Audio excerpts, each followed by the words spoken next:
ताजमहल वैसे तो ये प्यार की निशानी के नाम से फेमस है और दुनिया के एक अजूबा कहा जाता है। इसे बादशाह शाहजहां ने अपनी बेगम मुमताज महल की याद में बनवाया था। संगमरमर से तराश कर बनवाया गया खूबसूरत अजूबा अपनी नक्काशियों में दुनिया भर के नायाब पत्थर संजोकर रखता है। उस समय लगभग 3 करोड़ की लागत से इसे बनवाया गया, लेकिन इसके बावजूद हम इसके बारे में बहुत कुछ ऐसा है जो नहीं जानते। बहुत सी ऐसी रहस्यमयी बातें हैं जिनके बारे में हम इस वीडियो में बताने जा रहे हैं, इसलिए आखिर तक बने रहना। बिक गया ताजमहल। ताजमहल के बारे में एक इंटरेस्टिंग फैक्ट ये भी है कि हमारे देश के एक ठग ने इसे बेचने की कोशिश की और बेच भी दिया। ये शख्स बिहार का था और दुनिया इसे नटवर लाल के नाम से जानती थी, क्योंकि इतना बड़ा ठग था कि इसने ताजमहल को मंदिर बताकर दूसरों को बेच दिया। ताजमहल की नींव, ये सवाल तो आपके मन में भी उठता होगा कि आखिरकार ताजमहल की इस मजबूती के पीछे रहस्य क्या है।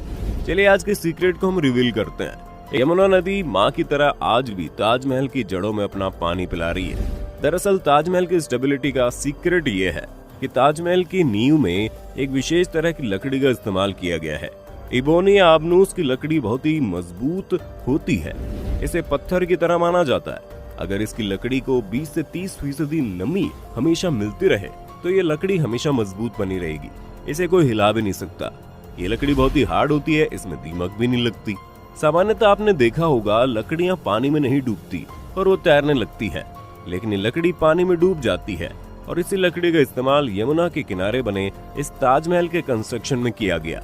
ताजमहल का निर्माण करने वालों ने सोचा था यमुना नदी कभी सूखेगी नहीं, इस तरह ये लकड़ी हमेशा गीली बनी रहेगी। इसलिए प्यार की निशानी ये ताजमहल भी हमेशा इतना ही खूबसूरत और तरोताजा बना रहेगा। लेकिन बढ़ते प्रदूषण और जल संकट ने उनकी सोच को गलत साबित कर दिया। दरअसल यमुना नदी धीरे धीरे सूखती जा रही है और अगर सच में ताजमहल के किनारों से यमुना नदी सूख जाएगी तो लकड़ी पर नमी नहीं रहेगी तो ताजमहल के अस्तित्व को खतरा पैदा हो जाएगा। मुमताज की कब्र पर टपकता पानी। पूरा का पूरा ताजमहल काफी खूबसूरती से बनाया गया है और इसकी खूबसूरती भी देखते ही बनती है। लेकिन इस ताजमहल में जहां मुमताज महल को दफनाया गया है उसके कब्र पर छत से पानी टपकता है। ये पानी कहां से आता है और किस तरह कब्र के ऊपर ही गिरता है, ये रहस्य आज भी किसी को समझ ही नहीं आया। इसलिए इसे लेकर कई कहानियां प्रचलित है। इनमें से एक कहानी ये है कि जब शाहजहां ने कंप्लीट हुए ताजमहल को देखा तो वो बड़ा खुश हुआ। उसके दिमाग में ख्याल आया कि कहीं ये कारीगर दुनिया में दूसरी जगह जाकर एक और ताजमहल ना बना दे, इसलिए उसने कारीगरों के हाथ कटवा दिए। जब सभी कारीगरों के हाथ काटने के लिए शाहजहां ने हुक्म दिया तब इन कारीगरों ने ताजमहल में एक छोटा सा नुक्स छोड़ दिया।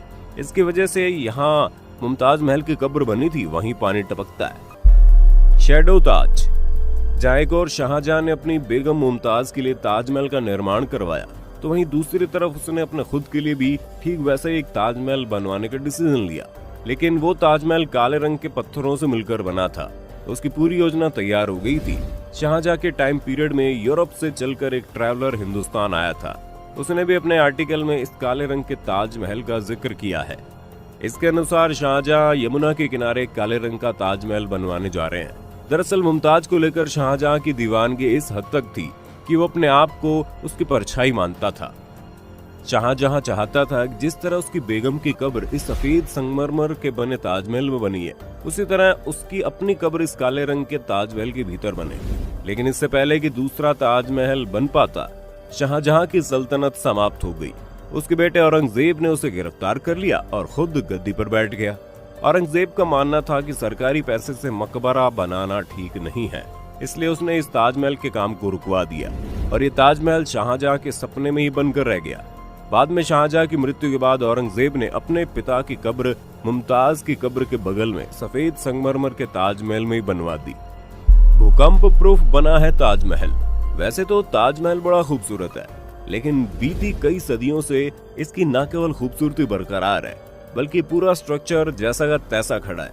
इसी बीच कितने भूकंप आए, सर्दी, गर्मी, बरसात, सभी मौसमों को झेलते हुए ताजमहल की खूबसूरती में कोई दाग नहीं लगा। अगर बड़े से बड़ा भूकंप भी आ जाए तो ताजमहल उसमें सुरक्षित रहेगा। इसके पीछे है इसके यूनिक डिजाइन और उस समय की इंजीनियरिंग कौशल। दरअसल ताजमहल के चारों तरफ 4 मीनारें बनी हैं। और वो चारों मीनारें एकदम सीधी होने के बजाय बाहर की तरफ झुकी हुई है, जिससे यदि भूकंप आता है तो ये मीनारें ताजमहल के ऊपर न गिरकर बाहर की तरफ गिरेंगी। ये मीनारें भूकंप के झटके को झेल लेती हैं और ताजमहल की मेन बिल्डिंग सुरक्षित रहती है। ताजमहल के बारे में जितना भी लिखा जाए कम है, इसकी खूबसूरती का जितना भी बयान किया जाए वो कम ही पड़ता है, लेकिन इसके सीक्रेट्स भी अपने आप में एक इंटरेस्ट क्रिएट करते हैं। छिप गया ताजमहल।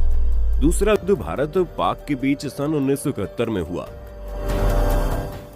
भारत में हुए हमले के दौरान भारत सरकार ने ताजमहल को दुश्मनों की नजर से बचाने के लिए उसके ऊपर बांस का ऐसा घेरा बनाया था कि ताजमहल नजर ही नहीं आ रहा था। इस तरह से छिपाकर दुश्मन से उसकी रक्षा की गई। क्या ताजमहल के कारीगरों के हाथ काट दिए गए थे? भाई मैंने तो इस बात को सुना है, आपने भी शायद सुना हो कि जब ताजमहल कंप्लीट हुआ और शाहजहां ने उसे देखा तो वो कारीगरों पर बहुत खुश हुआ। इसके बाद उसने अपने उन कारीगरों के हाथ कटवा दिए जिन्होंने ताजमहल का निर्माण कराया था। ऐसा उसने इसलिए किया कि इस तरह के दूसरे ताजमहल का दुनिया में कहीं और निर्माण न हो सके। लेकिन इतिहास में इस बात का कोई प्रूफ नहीं है, न ही ये बात कहीं से साबित होती है कि शाहजहां ने ताजमहल के कारीगरों के हाथ कटवा दिए थे। बल्कि ये बात जरूर सामने आई कि ताजमहल को देखकर शाहजहां कारीगरों पर बड़ा खुश हुआ और उन्हें किसी दूसरे प्रोजेक्ट में लगा दिया। वैसे आपको क्या लगता है, ये बात किसी एंगल से सही हो सकती है? आगरा में मौजूद ताजमहल दुनिया का 7वां अजूबा होने के साथ साथ आज भी हर प्यार करने वाले को पसंद आता है, उसका दिल जीत लेता है। ये तो हुई टूरिस्ट के दिल की बात, लेकिन आगरा के रहने वालों के लिए ताजमहल रोजी रोटी का जरिया है, क्योंकि ताजमहल को केवल देखने के लिए आने वाले आपको यहाँ पर इतने लोग मिल जाएंगे कि उनके शहर में आने, घूमने फिरने, खाने पीने और ठहरने के चक्कर में इस शहर के लोकल लोगों को रोजगार मिलता है। लेकिन ताजमहल के लिए आगरा शहर शाहजहां की पहली पसंद नहीं था। शाहजहां ने सबसे पहले जब ताजमहल को बनवाने का डिसीजन लिया तो उसने जिस प्लेस को सबसे पहले चुना था वो मध्य प्रदेश का बुरहानपुर शहर था, जहाँ पर ताप्ती नदी के किनारे उसने ताजमहल को बनवाने की जगह भी चुन ली थी। लेकिन इसे इस शहर का बैड लक कहें या फिर आगरा का गुड लक, यहाँ पर सफेद संगमरमर मौजूद नहीं था। बस इस एक कमी की वजह से शाहजहां ने यहाँ ताजमहल बनवाने का डिसीजन चेंज कर लिया। आज भी वो जगह खाली पड़ी है जहाँ बुरहानपुर में शाहजहां ताजमहल बनवाने वाला था। जिस शहर का नाम ताजमहल की वजह से सोने के अक्षरों में लिखा जाना था वो आज भी गुमनाम है। हमें यकीन है ये वीडियो आपको पसंद आया होगा। वीडियो पर आपकी राय का हमें इंतजार रहेगा। मिलते हैं नए वीडियो में, तब तक के लिए जय हिंद, जय भारत, वंदे मातरम।